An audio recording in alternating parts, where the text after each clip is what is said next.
Okay, so this is our factoring polynomials retest review and our graphing polynomial functions test review.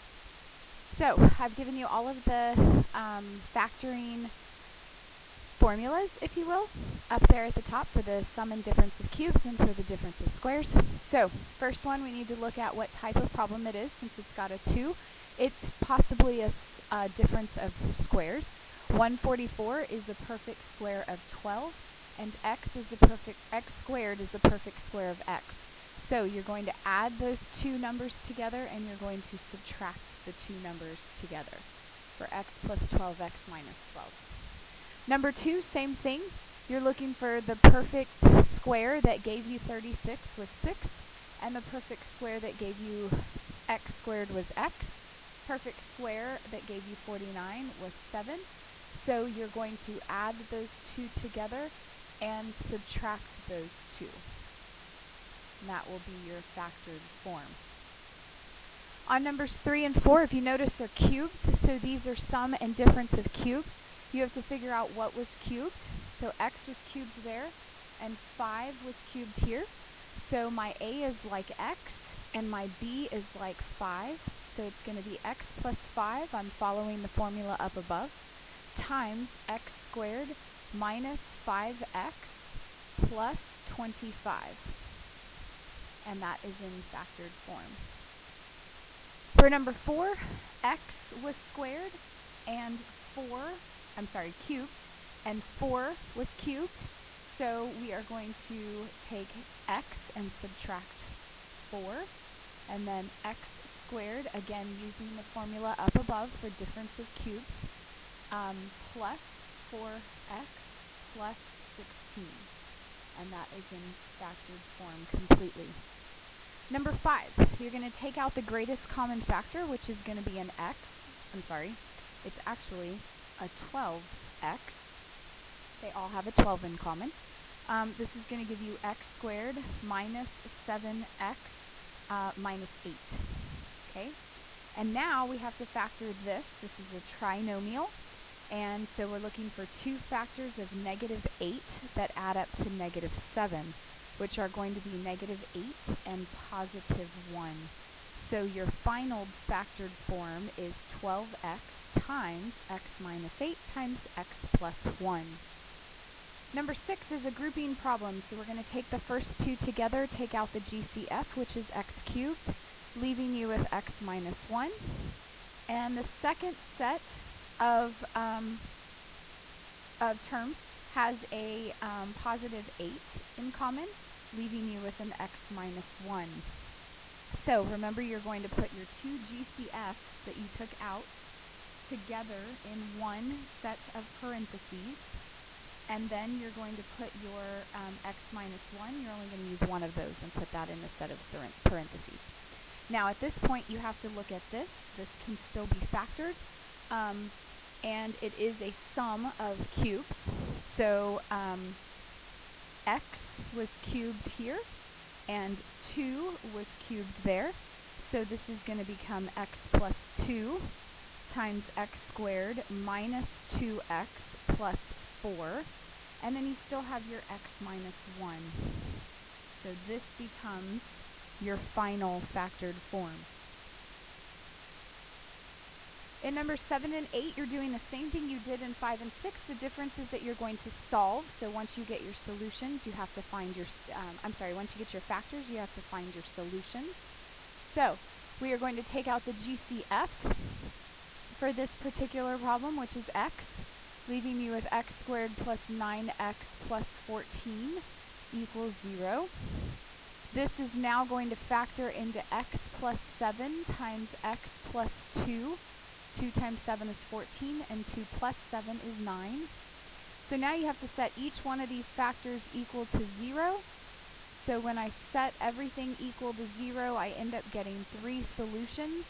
I have x equals 0, x equals negative 7, and x equals negative 2 as my 3 solutions. The only difference on that one is that once you get your factors, you got to keep going. Number 8, I'm going to factor it like grouping. So these two have an x squared in common, leaving you with x plus 3. And these two have a negative 4 in common, leaving you with an x plus 3. Negative 4 times positive 3 is negative 12. That's why that has to be a positive. Okay, so we end up taking our two GCFs together and putting them in one binomial. And then our x plus 3 is the other binomial. Now, x squared minus 4 can still be factored. That's dots. That's our difference of two squares. And so that becomes an x plus 2 and an x minus 2. Remember, you have to figure out what was squared, which was x, and what was squared, which was 2. That's where we get the x and the 2. And then you also have your x plus 3 that's at the end of that problem. So if I set each one of these equal to 0 so that I can find my solutions, I end up getting that x is negative 2, x is positive 2, and x is negative 3. And those are my three solutions.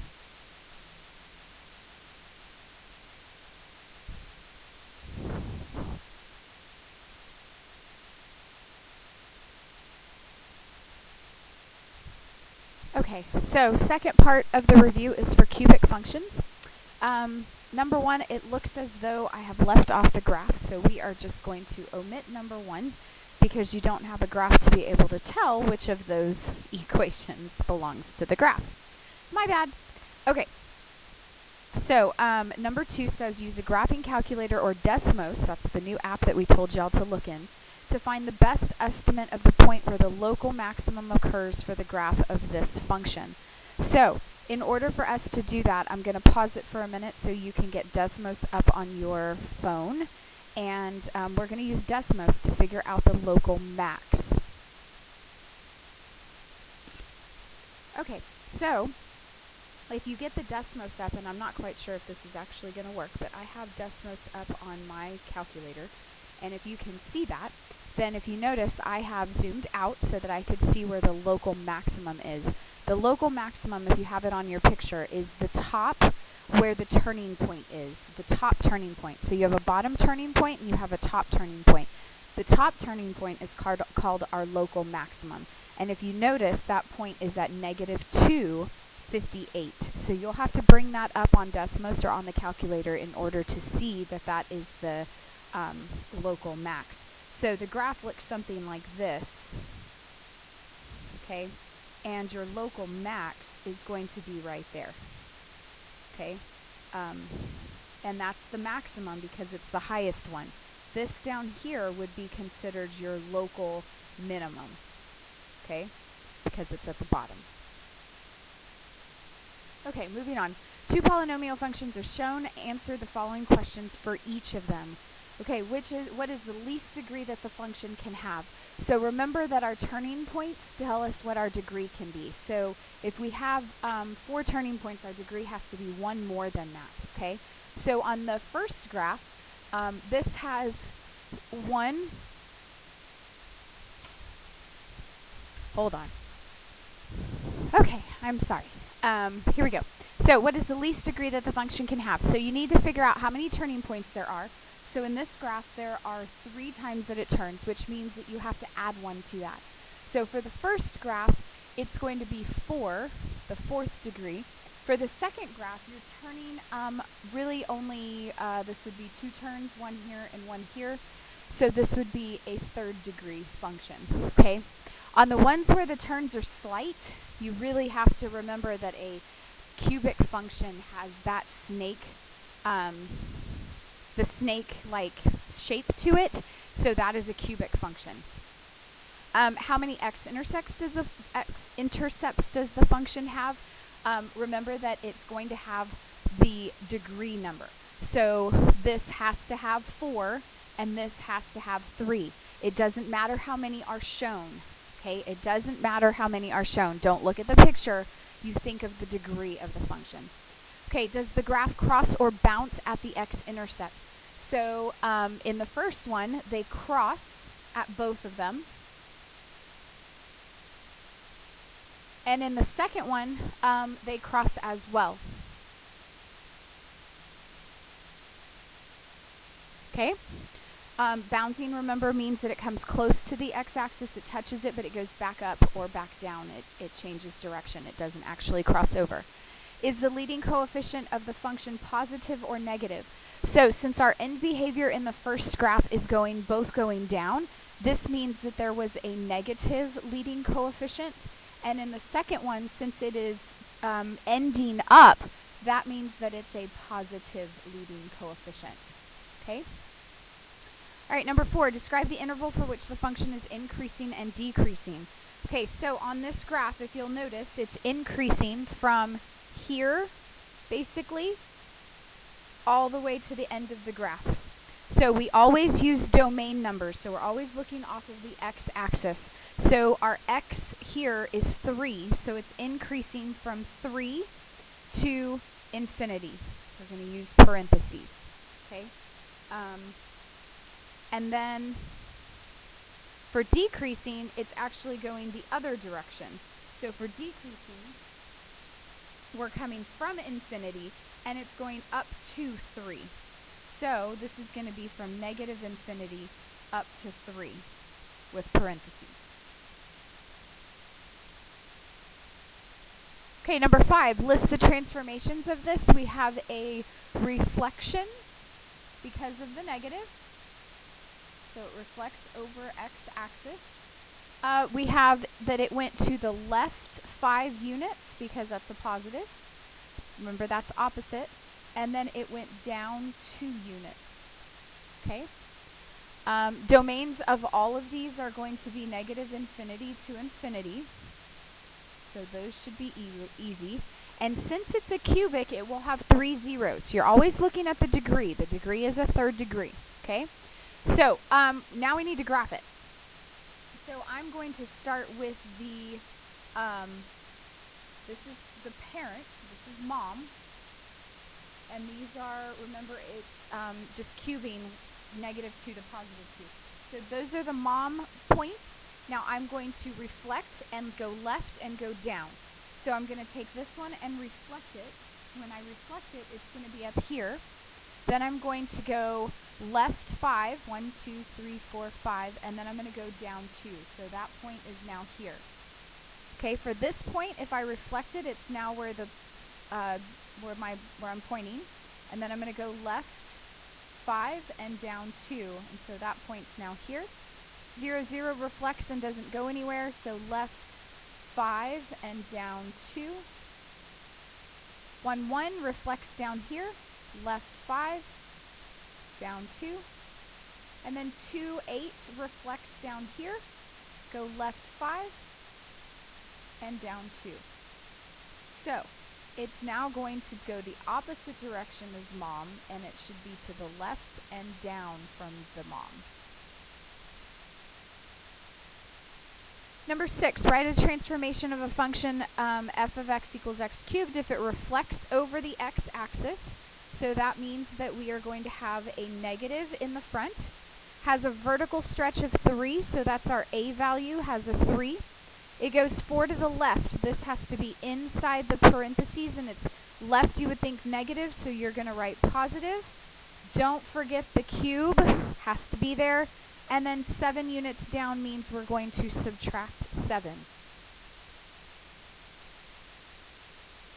Number 7, find the zeros of the following function by the GCF and factoring, and then sketch the graph.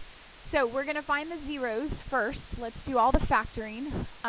In order to do this, we're going to use GCF. So we're going to take out a 2 and an x, leaving us with x squared plus 2x, 2 times 2 is 4, minus 8. 2 times 8 is 16. Okay? Then we're looking for 2 factors of negative 8 that add up to 2, and that can be 4 and 2. So plus 4 and minus 2. Okay? And now we set each one of these equal to 0. So 2x is equal to 0, which means x is 0. And then x equals negative 4 when you set that equal to 0, and x equals positive 2 when you set that equal to 0. So my zeros are at 0, 0, negative 4, 0, and 2, 0. Okay?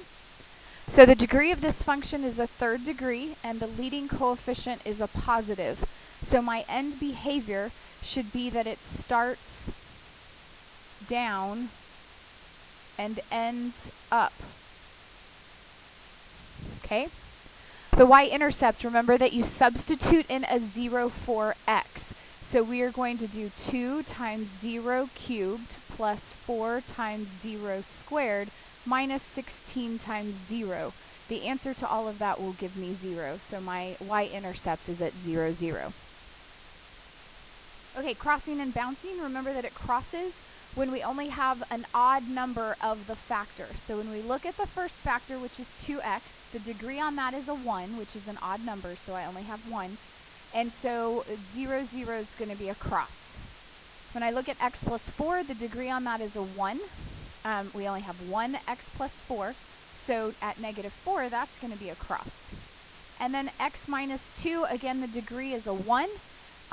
Or you can also look at it as you only have 1x minus 2. So that's going to be a cross also, which means we will have no bounces. Please write the word none. Don't leave it blank. All right, so my zeros to graph this are at 0, 0, negative 4, 0, and 2, 0. End behavior is going to be that it starts down and ends up. So it's going to look like this. Okay, and they're all crosses. So that means that I'm going to have to come high, come back low, go back high again. It's going to look something like that.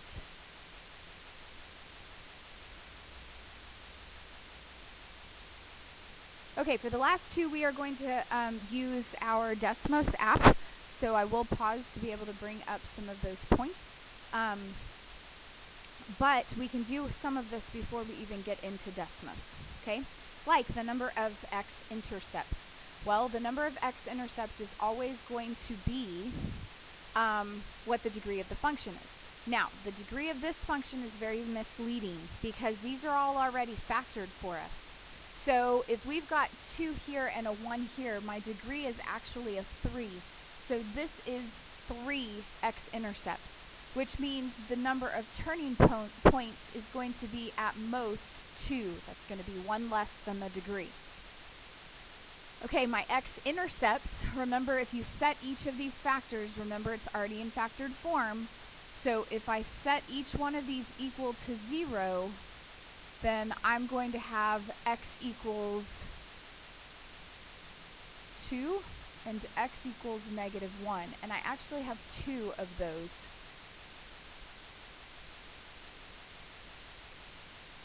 Let me pause it real quick.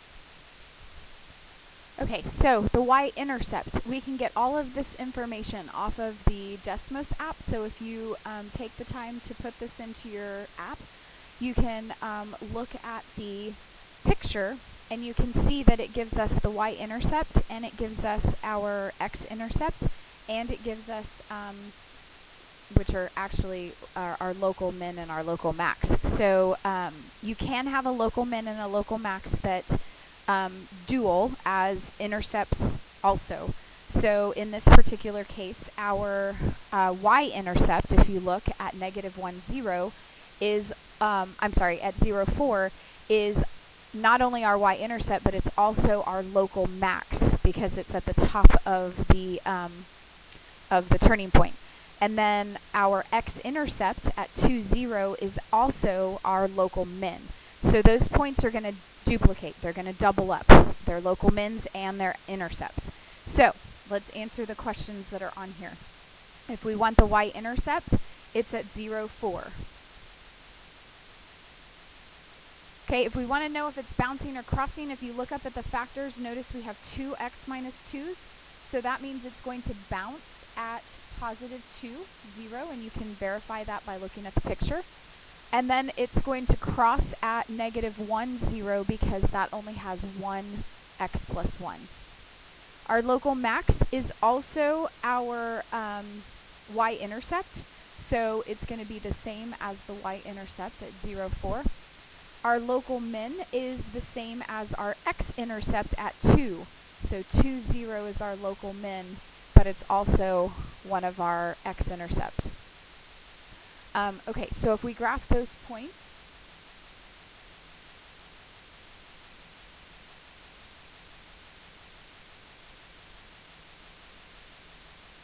the graph looks like that. So it is increasing from negative infinity until you get to 0, basically, because remember you're looking on the x-axis.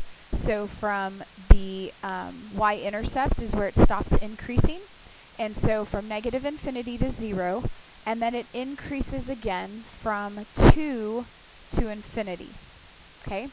And then decreasing is in between those two spots. So from 0 to 2, it's also decreasing.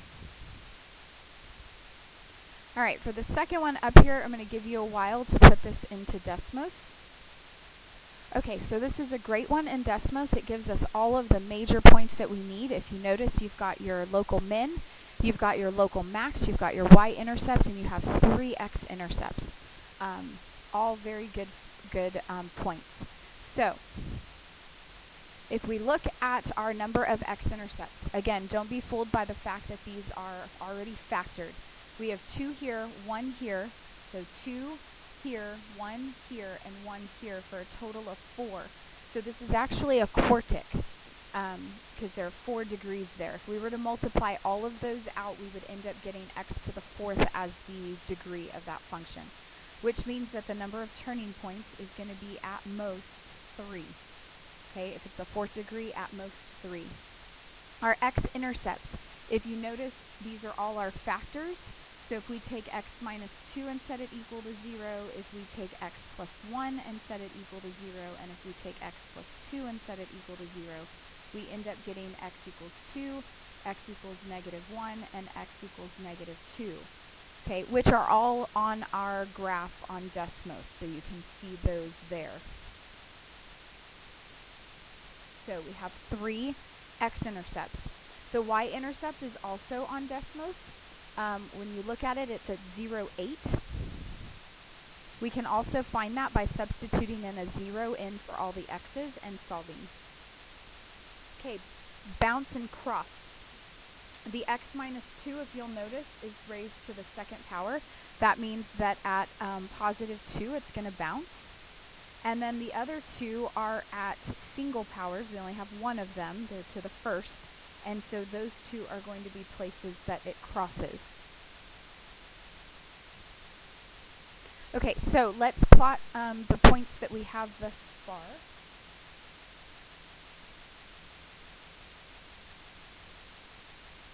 Okay, so if we have all of those, then if you look at Desmos, we have our local min and our local max, but they're decimals. So the max is going to be at the turning point that's up at the top. So if you look at your app, it should be at 0.319, comma,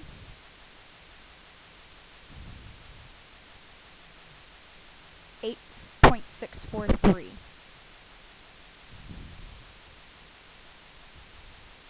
I got that off of the Desmos app. Okay, it's at the top of the turning point. And then my minimum, my local minimum, again I'm going to get off the app, is at negative 1.569, comma, negative 3.124. So if we kind of estimate those points, you have your local max that's about right above where the y-intercept is, and then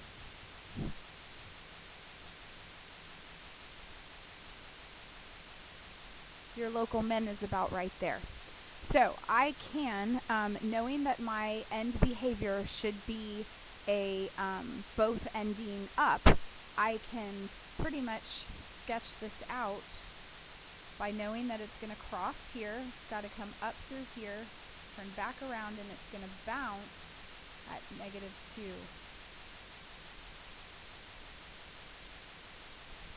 And so it should look like that. So where is it increasing? Well, there are several places where it's increasing. So it starts increasing down at our local minimum.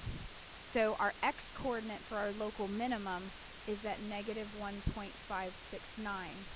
and it keeps increasing until it gets to our local maximum, which the x-coordinate for that is at 0.319. So that's the first place that it's increasing. Then it's increasing again from our positive 2, where our x-intercept is, until it gets to infinity. So 2 places that it's increasing. Decreasing, it's coming from negative infinity until it gets to our local minimum, which is at negative 1.569. And then it's decreasing again from our maximum, which is 0.319,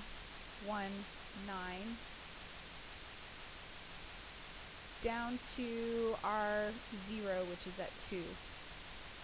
So there are 2 places that it's increasing and 2 places that it's decreasing.